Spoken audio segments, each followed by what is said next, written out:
Hello guys, আসসালামু আলাইকুম রহমতুল্লাহি বারাকাতু। আশা করি আপনারা যে যেখান থেকে আমার ভিডিওটা দেখতেছেন সবাই ভালো আছেন। আমি আল্লাহর রহমতে ভালো আছি, আলহামদুলিল্লাহ। সকালে উঠে রান্নাটা বসিয়ে দিয়ে দেখেন আমি কিছু মশলা বেটে নিতেছি। আজকে মুরগির মাংস আর ভাত রান্না করব।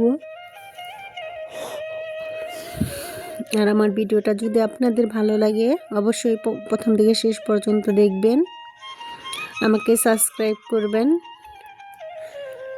আর যারা আমাকে সাবস্ক্রাইব করেছেন তাদেরকে অসংখ্য ধন্যবাদ।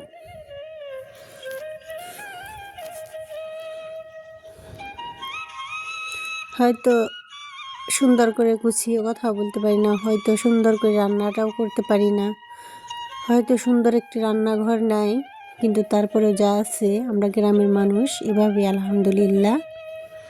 যদি আপনাদের ভালো লাগে অবশ্যই কমেন্ট করবেন।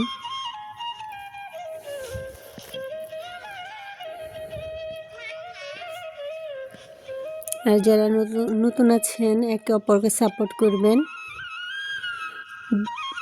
কেউ কাউকে এড়িয়ে যাবেন না, অবশ্যই সাপোর্ট করবেন, একে অপরের পাশে থাকবেন।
রান্নাটা শেষ।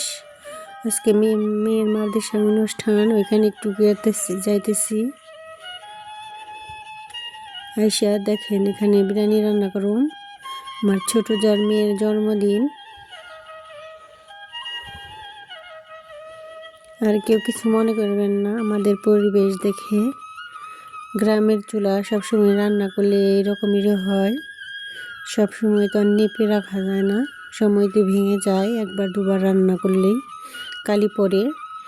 আর গ্যাসের চুলায় রান্না করে দেখেন একবার থেকে 2 দিন মুছবেন না, চুলা কেমন তেল পড়ে কেমন নোংরা হয়, ওই রকমেরই।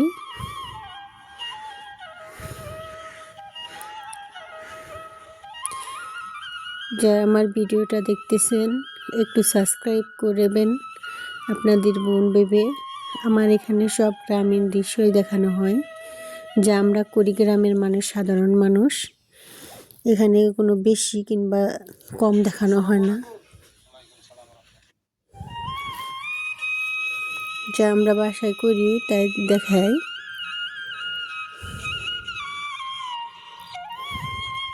বিরিয়ানিটা রান্না শেষ, এখন বিরিয়ানি নিতেছি। কিছু হুজুর খাওয়াই দিব আগে, তাদেরকে বলা হয় নাই, যে জন্মদিন শুধু দাওয়াত দিয়ে আসছিলাম।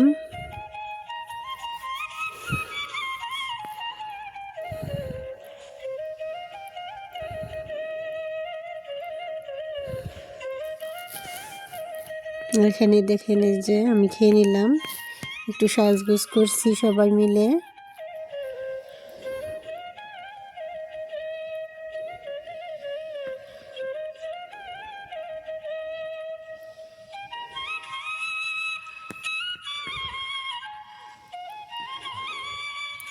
যারা আমার ভিডিওটা সম্পূর্ণ দেখেছেন তাদেরকে অসংখ্য ধন্যবাদ। আল্লাহ হাফেজ।